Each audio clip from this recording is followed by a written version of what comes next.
이강인의 오늘, 이제는 정가 산책으로 함께합니다. 정치권 동향 생생하게 풀어드릴 분은요. 네, 최요한 평론가 안녕하십니까? 예, 안녕하십니까. 최요한입니다. 더불어민주당 김종인 대표가 북한 괴멸론 이거 아주 단호하게 말했다가 당내외로부터 역풍을 맞았는데 예. 영입 인사 중에 또 대북 안보 국제문제 전문가 이수혁 씨 있었지 않습니까? 예. 옛날에 육자회담 관장했던. 예. 이분이 또 대북 강경 제재는 필연하다. 정부 비난만 할 수는 없다.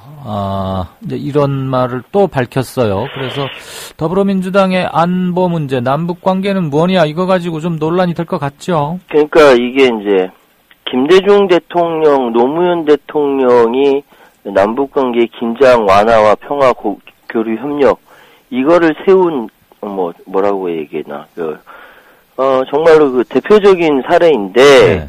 이거의 정통성을 갖고 있다고 하는 더불어민주당에서 당사자들이 아니죠 그 외부 인사들이 당의 기본적인 정신을 흔들고 있다 이렇게 비판들을 받고 있는 거죠. 네. 일단 이수혁 씨 이야기는 조금 있다 하고요. 일단 김종인 더민주 대표의 북한 관련 최근 발언부터 좀 말씀드리겠습니다.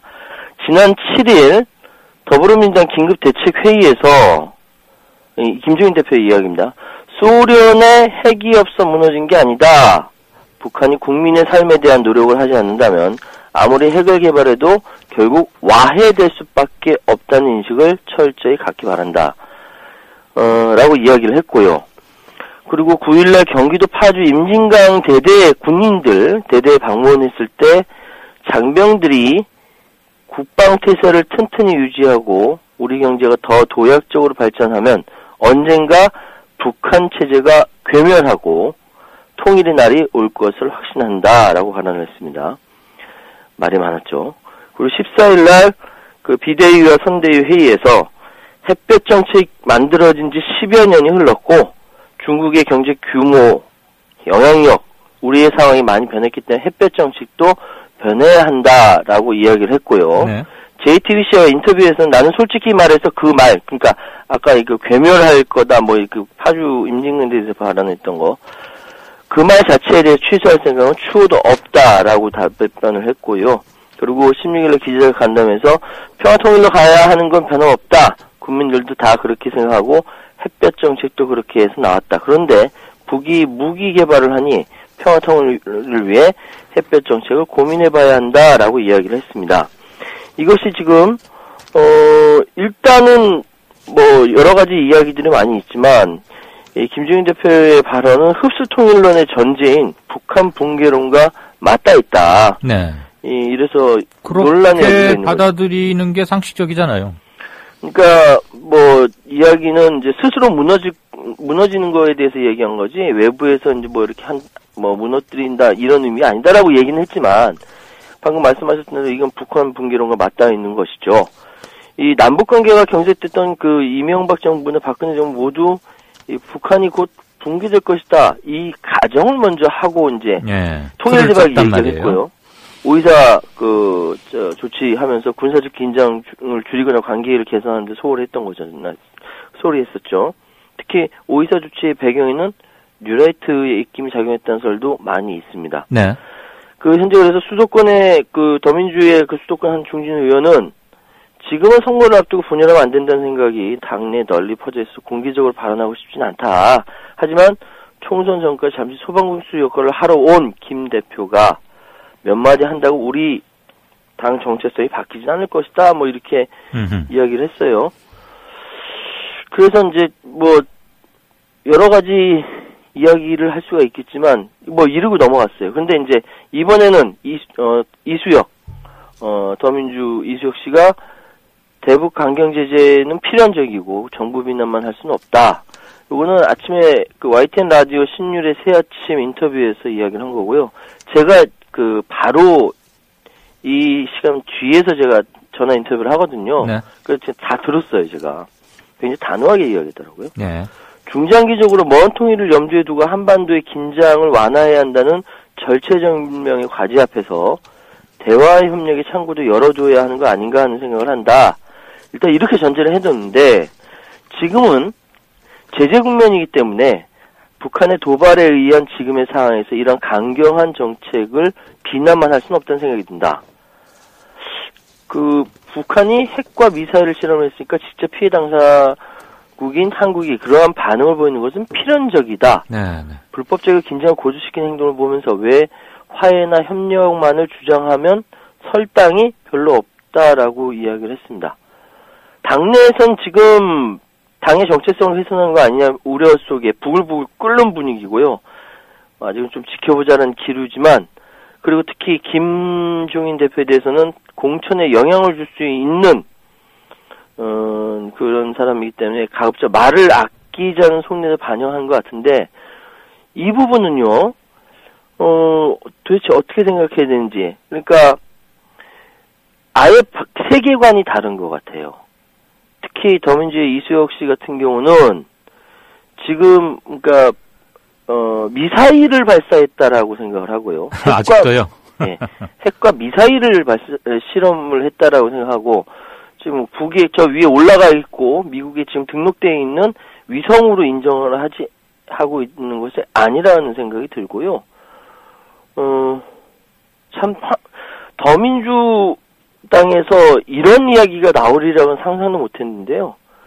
이 부분은 아마 선거 끝나고 나서도 두고두고 이야기가 될 것 같고 또 오히려 선거전에서 굉장한 역풍을 받을 수 있다라는 생각도 드네요. 예, 알겠습니다. 자, 윤여준 씨 많이 편찮아서 어디 시골에 충남 청양 어디 칠갑산인 어디 그 아래 집 짓고 내려가신다 그런 얘기는 들었는데 예. 안철수는 지금 산전수전에서 산전 예. 앞에 반절쯤 수학을 마쳤다.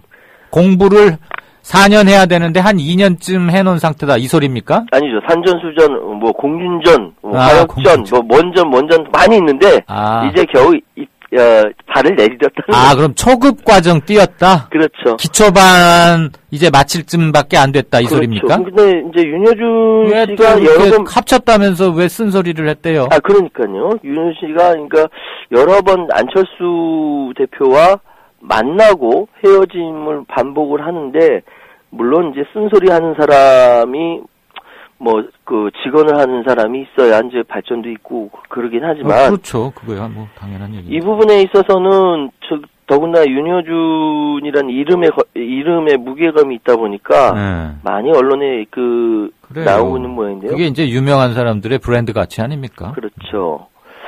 일단 이제 국민의당에 대한 이야기를 합니다. 지지율 하락을 보이는 게 당내 다양한 정치 세력 간의 갈등이 이념과 노선 논쟁이 아닌 자기 밥그릇 싸움으로 보인다라고 먼저 얘기를 합니다. 이거는 맞는 말 같아요. 왜냐하면은 사실 당이 새롭게 만들어진다라고 하면은 그 당이 어떻게 나갈 것인가, 비전은 무엇이고 공약은 무엇이고 어떻게 할 것인가 이렇게 이야기하는 것이 당연한 것인데. 일단 그렇게 보이지 않고 어제 말씀드린 것과 같이 6개의 계파 또는 5개의 계파가 밥그릇 싸움을 하는 걸로 보이니까 당연히 국민들이 지지 안 하는 거죠. 그러면서 이제 중도개혁 노선을 진행한다고 했는데 창당 초기에 중도에 대한 규정도 제대로 하지 않았다라고 이야기합니다. 이건 중도에 관련된 얘기는 제가 조금 이따가 이상돈 씨 얘기하면서 얘기할게요. 현재 지지율은 12.9%. 이념적인 정체성이 다른 사람들이 합류하는 것을 두고 당을 어떻게 끌고 갈 것인가 걱정하는 사람들이 많다라고 이야기를 하고 있는 것이죠. 그런데 여기서 또 재밌는 것 사실은 대북 정책, 박근혜 대통령의 대북 정책에 대해서는 오히려 더민주당보다 훨씬 더 강경하게 나오고 있죠. 정부가 할 일은 포용 정책, 햇볕 정책 외엔 다른 길이 없다. 이렇게 얘기 나오는 것은 현재 더민주랑 경쟁하고 있는 호남 유권자들을 이렇게 의식해서 한 발언으로 생각이 되고요. 더민주에 대한 반감도 있고요. 그런데 원래 아까 말씀드린 바와 같이 중도 개혁 노선이라고 했지 않습니까? 네. 그렇다고 한다면은 국민의당의 노선은 이게 좀 이렇게 상식적으로 한다면 스펙트럼으로 본다면은 새누리, 국민의당, 더민주 이렇게 돼야 되는데 이 대북 정책에 관해서는 이게 훨씬 더 왼쪽에 가 있다는 이야기죠. 네. 보는 것에 따라서 주관적인 관점이겠지만 이 부분에 대해서는 내부에서의 그 정리가 돼 있지 않다라는 걸 반증하는 것인데 여기서 중도층에 대해서 좀 말씀 좀 드리겠습니다. 흔히들 저도 뭐 강의할 때 가끔가다 그렇게 얘기하는데 중도층을 이제 스펙트럼처럼 쫙 이렇게 나열해가지고 가운데, 왼쪽과 오른쪽 가운데로 흔히들 놔두는 경우가 많죠. 물론 그런 경우도 있긴 있는데, 사실은, 연구에 의하면 중도층이 꼭 그렇게 가운데 있다라는 것이 아니다라는 이야기가 많죠. 그러니까, 이렇게 국민의당 같이 색깔이, 중도에 가까운 사람들이 많이 모였다라는 것은, 오히려 명확한 자기의 왼쪽에 있는 의견도 많고 오른쪽에 의견도 있는 사람들이 많은데 그거를 모아보니까 평균적으로 가운데 있더라라는 것이지 사람을 어떻게 반으로 쭉 나눕니까? 왼쪽과 오른쪽으로 나눠서 중도로 얘기할 수 있나요? 이 부분은 우리 청취자 여러분께서 한번 조지 레이코프의 프레임 이론이라든지 코끼리 생각하지만 요거 한번 읽어보시면요. 네. 예, 중도에 대한 생각을 다시 하실 수 있을 것 같아요. 어쨌든 합리적인 유권자가 국민의당을 선택할 수 있도록 그러니까 국민의당 입장에서 보면요, 얘기해야 되는데 그렇게 하고 있지 못하다라는 말씀을 드리고 싶은 거고요. 또 몇 가지 더 말씀드리자면은 어쨌든 그래서 윤여준 씨가 안 대표는 앞으로 산전수전의 화전까지 겪어야 할 텐데 이제 산전 단계에 있는 것 같다. 이제 시작했다라고 하면서 이렇게 좀 쓴소리를 했습니다. 그런데 안철수 대표가 이야기하는 거는요, 양당의, 그러니까 새누리당과 더민주의 양당의 이념적 대립과 기득권 단합을 깨지 못하면 한반도 평화, 일자리 창출, 복지학대 민주주의가 되지 않는다. 그것을 깨는 것이 무엇보다 절박하게 국민의당을 만들었다라고 이야기를 했습니다. 그러니까 윤여준 씨가 생각하는 거하고 조금 색깔을 달리하죠. 예. 그런데 문제는 양당의 이념적 대립과 기득권 단합을 깨야 된다. 새누리당의 이념적 독선을 깨야 된다. 인정합니다. 그리고 더민주도 만약에 그렇게 그런 이념적으로 문제 있고 기득권을 갖고 있다면 깨는 건 당연하겠죠. 그런데 지금 당장 급한 거는 연합을 하지 않아도 독자적으로 집권할 수 있는 대한민국의 유일한 정당이 새누리당인데 장기 집권이 가능한 새누리당을 막는 게 더 급하지 않나? 저는 그렇게 생각이 들고요. 저는 오히려 안철수라는 브랜드를 갖고 있는 당이 해야 할 것은 기존 정당이 담지 못한 새로운 가치, 아젠다를 먼저 던져서 기존 정당에 충격을 주는 역할을 해야 되는 거 아닌가라는 생각이 들거든요. 네. 그런데 지금까지 보여준 안철수 대표의 모습은 굉장히 아마추어다. 예, 정치력이 제대로 보이지 않는 아마추어다밖에 좀 보이지가 않고요. 그러니까 지금 기초 과정만 띈 상태라는 거 아니에요? 그렇죠. 그래서 네. 윤여준 씨가 이야기한 것이 산전에 와 있다. 라고 끝나는 것 같습니다. 이 부분은 당의 이념에 관련된 이야기이기 때문에 더민주도 그렇고 이 국민의당도 그렇고 이념적으로 정리된 게 없어요. 네. 예. 저는 제가 생각할 때 이제는 10년도 더 됐기 때문에 김대중 노무현을 이제 극복하는 단계로 가야 되는데 두 당 모두 김대중 노무현 뒤만 따라가는 정도밖에 안 되고 있으니까 참 답답하고요. 고급반 공부를 주문하시는 것 맞고요. 네. 맞는데 초급반, 중급반 수준 학생들한테 고급반 주문하는 거는 조금 이루시고. 어쨌거나 말씀하시는 거 알겠습니다. 윤여준 전 장관의 이 쓴소리를 달게 먹고 보약으로 할지, 저분 또 왜 이러시오 하고 짜증만 한번 두고 보십시다. 예. 네. 오늘 여기까지 듣겠습니다. 한 가지만 더 알려드리겠습니다. 총선 시민 네트워크 관련해서는 내일 안진걸 참여연대 사무차장을 통해서 인터뷰하는 것으로 그렇게 정리를 하고 내일 알겠습니다. 진짜 차제 미리 예고를 드리죠. 예. 오늘 정가산책은 여기까지 듣겠습니다. 고맙습니다. 예, 감사합니다. 네.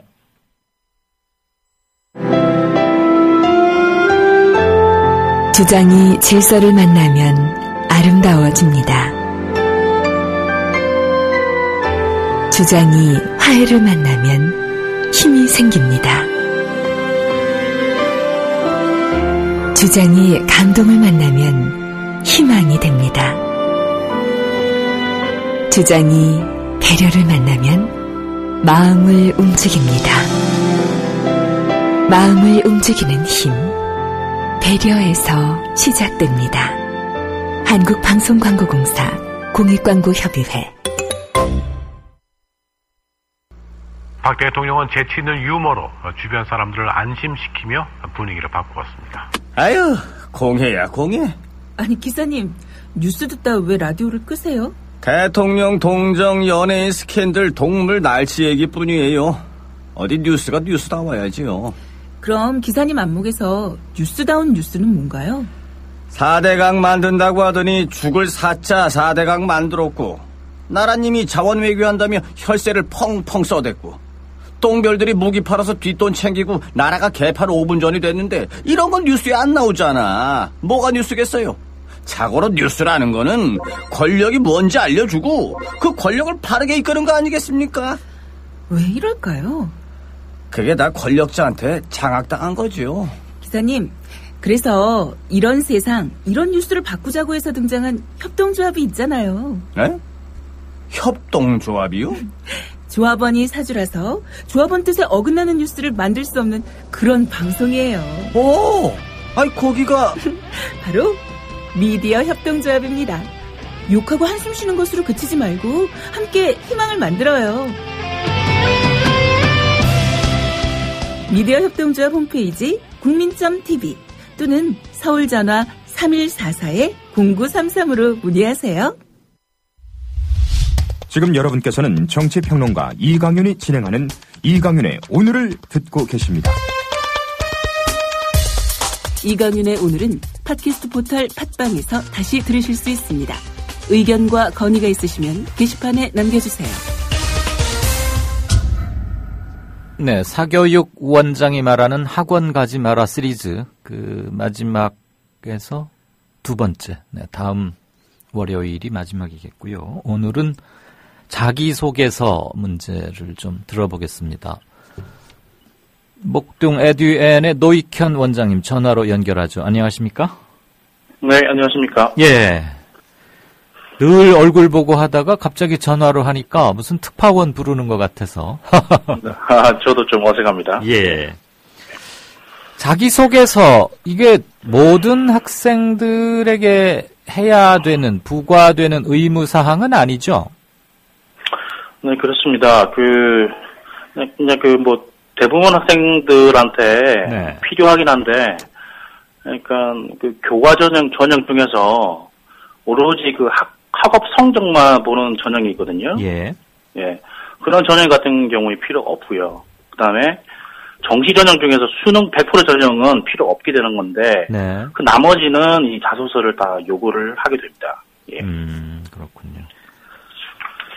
중학교에서 고등학교 갈 때는 물론 이건 필요 없고, 뭐, 특목고가 갈 때, 그때도 특목고에서는 이런 거 보나요? 네, 특목고에서도 자기소개서.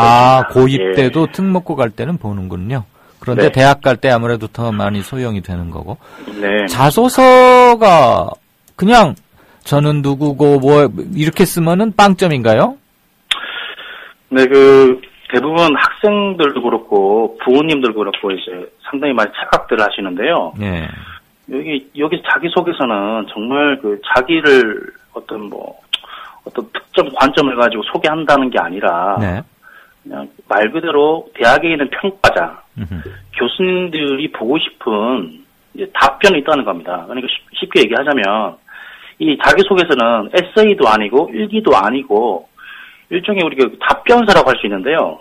우리 법정에서 답변서를 내지 않습니까? 법정에 그렇죠. 소송할 때. 예. 상대편에서 이런 문제 때문에 소송을 걸 때 그거에 대해서 해명하는 답변서를 내지 않습니까?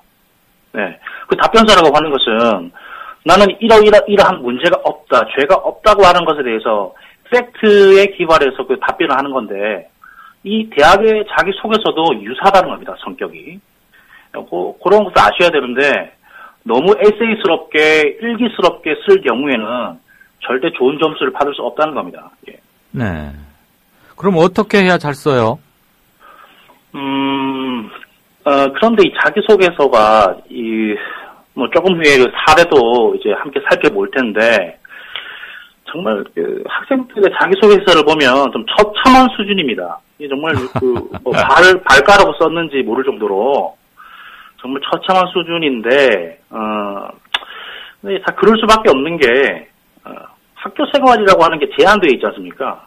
이제 그렇죠. 뭐 교회 스펙에 대해서 서술할 수 없기 때문에 이제 제한된 학교 생활 속에서 쓸 수밖에 없기 때문에 글의 종류가 많지 않습니다. 다양성이 많지 않습니다. 그래서 어디까지나 학생부 기록을 그 팩트로 해서 바탕으로 해서 쓰는 자소서이기 때문에 아이들이 상당히 어려워한다는 거죠. 예. 어려워하다 보니까 소재가 없다 보니까 글 쓴 경험이 없다 보니까 자기 소개서를 쓰긴 썼는데 이게 사실은 얼굴을 가리고 복면을 하고 사실은 A 학생이 적었든 B 학생이 적었든 C 학생이 적었든 사실은 비슷하다는 겁니다. 너무 비슷하다는 겁니다. 쓸 게 그만큼 없다는 게 문제라는 거죠. 네. 그래서 그 이름만 바꾸면 너의 자소서가 되는 그런 자소서는 쓰지 말아야 되는데 그런 것을 이제 교정해주는 작업이 필요하다는 거고요. 그래서 저번에 기억을 하실지 모르겠지만 그 독서 기록 그거 제가 말씀드리면서 제가 이런 걸 말씀을 드렸습니다. 그러니까 비슷한 맥락인데 글 안에 동기, 그러니까 내가 이렇게 하게 된 동기, 그다음에 과정, 결과, 나의 변화 이런 것이 상당히 유기적으로 연결이 되어야 되는데 사실 이러한 고려 없이 쓴 자기소개서가 너무 많다는 겁니다. 예. 그러면 이거 뭐 학교에서 따로 가르치지는 않아요? 네, 따로 가르치진 않고요. 아니 근데 그렇게 중요하다면 뭐 과목까지는 아니더라도 한 몇 주일, 2주일 정도 하고 한 학기에 한두 번씩 해주면은 많이들 향상이 될 텐데 이것 때문에 비싼 돈 들여서 학원에 가서 컨설팅 받고 결국은 이렇게 써라 하고 얘기 듣고 자기가 하게 되는 거잖아요. 맞습니다. 자기가 하게 되고 심지어 이제 그 원서 쓰기 뭐 2주 전에 일주일 전에 급하게 이게 자기소개서를 쓰는 경우도 허다고요. 예. 네. 그러니까 누가 써주기도 하고 아니면 대개들 베껴가가지고 어떤 패턴에 의해서들 많이 써오니까 대학교 입시 관계자들은 이렇게 쭉 처음 몇 줄 읽어보다가 이거 네이버 버전이구만. 이거 어디 버전이구만. 그래서 그냥 처음 몇 줄 읽고선 탁 제껴버리고 이런다는 소리도 들었는데 그거 맞습니까? 맞습니다. 그 체킹 시스템이 아주 딱 정해져 있기 때문에요. 다 걸러집니다. 그 다음에 또 약간 특징적인 현상이 무엇이냐면, 이제 선배들 중에서 이 전형으로, 이를테면 어떤 종합 전형으로 합격한 사례가 있지 않습니까? 그러면 그 합격한 사례인 선배 자소서, 그걸 상당히 유사하게 이제 베껴서 이렇게 제출한 경우도 많다는 건데, 그러한 경우도 다 이제 걸러진다는 겁니다. 예. 그래서 약간 한 10번 이상, 10회 이상, 자기가 고쳐 쓰기를 하면서 준비를 해야 되는데, 너무 임박해서 쓰는 경우도 많다는 겁니다. 예. 그거야, 참. 네. 그러면 이런 걸 한번 권해보시죠. 자소서 쓸 때 요거는 절대 하지 마라. 피해라. 딱 2가지만. 어떤 전형성을 이제 피하라고 얘기하고 싶은데요. 비교 우위가 있어야 되니까요. 예. 그래서 보통 내가 4개의 공통문항이 있습니다. 자기소개서에. 네, 공통문항이 있는데 첫 번째 문항은 학업 역량을 묻는 질문입니다. 학업 역량. 이 학생이 얼마만큼 이제 공부를 열심히 했느냐, 이거를 물어보는 거죠. 예. 그런데 하나같이 아이들이 쓴 내용이 복습을 어떻게 했고, 예습을 어떻게 했고, 오답 노트를 만들어서 공부했다, 몇 시간씩 공부했다, 이런 식으로 적는다는 거죠. 예. 가장 전형적인 질문, 답안인데요. 이것을 피하고, 왜 내가 이 과목 혹은 이 취약 과목에 대해서 지적 호기심을 가지고 준비를 하고 도전을 하고 그다음에 어떤 변화를 어떤 변화가 일어났는지 좀 아주 구체적으로 적어야 된다는 겁니다. 그러니까 자기 심리적인 어떤 변화 있지 않습니까? 네. 뿌듯했다, 뭐 감동을 받았다, 보람이 있었다 이런 식의 그 감상 말고요. 정말 자기 공부하는 교과목 안에서 이를테면 영어라고 하면 부정사 어디에서 어떻게 공부했는데 이것을 어떻게 잡았더니 이런 변화가 있더라. 그래서 내 학업 그 성적이 이렇게 올랐다. 이런 식의 구체화되는 거를 보고 싶어 한다는 거죠. 예. 그래서 이런 거 없이 그냥 단순한 자기 감상만 그 서술되어 있는 것, 이건 참 그 지양해야 된다. 뭐 이렇게 꼭 말씀드리고 싶습니다. 알겠습니다. 그다음에 한 가지는 3번 항목은 이제 인성을 묻는 질문입니다. 네. 인성을 묻는 질문인데 인성 중에서 이제 봉사 혹은 리더십 뭐 이런 걸 묻는 그 문항이 3번 문항인데요. 그런데 이것도 마찬가지로 ISP 사실 자발적으로 봉사활동을 한 적이 없기 때문에 상당히 봉사활동 했다는 것도 정말 학교 단체로 간 거 있지 않습니까? 뭐 환경미화라든지 예. 어떤 뭐 양론 양론 갔다 온 얘기라든지 누구나 하는 거. 천편일률적으로 대부분 80% 이상 쓴다는 겁니다. 예. 근데 고작 한다는 얘기가 이제 왕따 친구를 도와줬다 이런 얘기를 한다는 겁니다. 예. 예. 알겠습니다. 그래서 이런 것도 너무 전형성에 입각해서 쓰는 거기 때문에 좀 피하고 자기만의 고민이 필요하다 이렇게 말씀드리고 싶습니다. 알겠습니다. 자소서를 써야 하는 학생 그리고 학부형들 옆에서 도와주시는 분들 요 두 가지는 확실히 기억하십시다. 오늘 말씀 고맙습니다. 네, 고맙습니다. 네, 바로 게시판 잠깐 보고요. 3분이 채 남지 않아서 다른 코너는 그렇고. 신가동 코브라님, 김종인 대표 우클릭하는 건 좋지만 전임 대통령이 추진한 햇변 정책까지 부정하는가? 네, 그렇죠. 이 부분이 핵심이죠. 이런 것은 확실히 할 필요가 있습니다. 지금 이렇게 급하게 한다고 뭐가 새로운 표가 확장승도 아니고 안철수 신당이 지지부진한 이유 중에 하나가 정체성 없는 거 아닙니까? 그 점을 어느 당이든 저는 뭐 특정 정체성이 좋다 나쁘다를 떠나서 주요 사안에 대해서는 자기 입장을 명백히 밝히고 또는 대선회를 해야 하면 당내에 확실한 토론회, 그냥 무늬만 토론회 하는 거 말고요.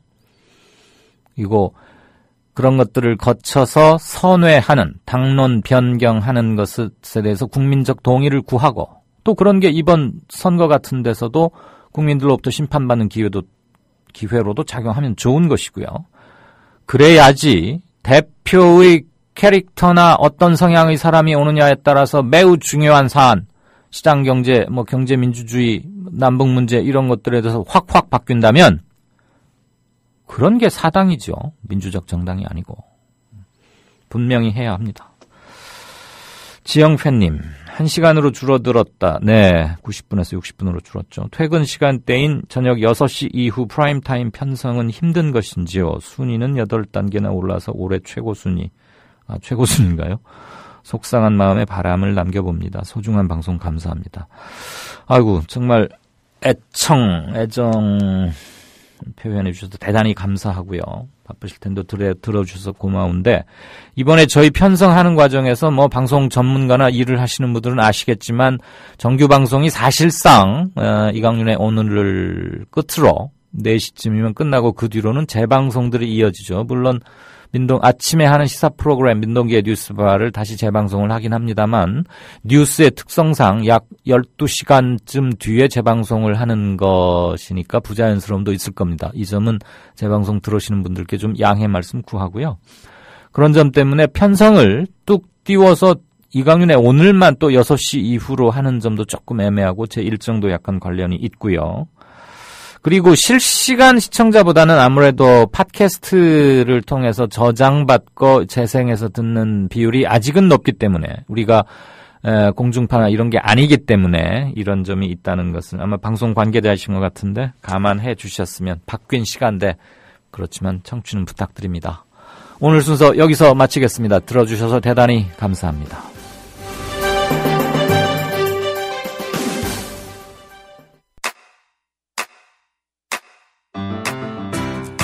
국민 라디오 지지하는 4가지 방법 아시나요? 다운로드하기, 별점 주기, 댓글 달기, 구독하기. 국민 라디오를 보다 많은 이들에게 전할 수 있는 가장 손쉬운 방법. 다운로드하기, 별점 주기, 댓글 달기, 구독하기. 잊지 마세요. 다운로드하기, 별점 주기, 댓글 달기, 구독하기.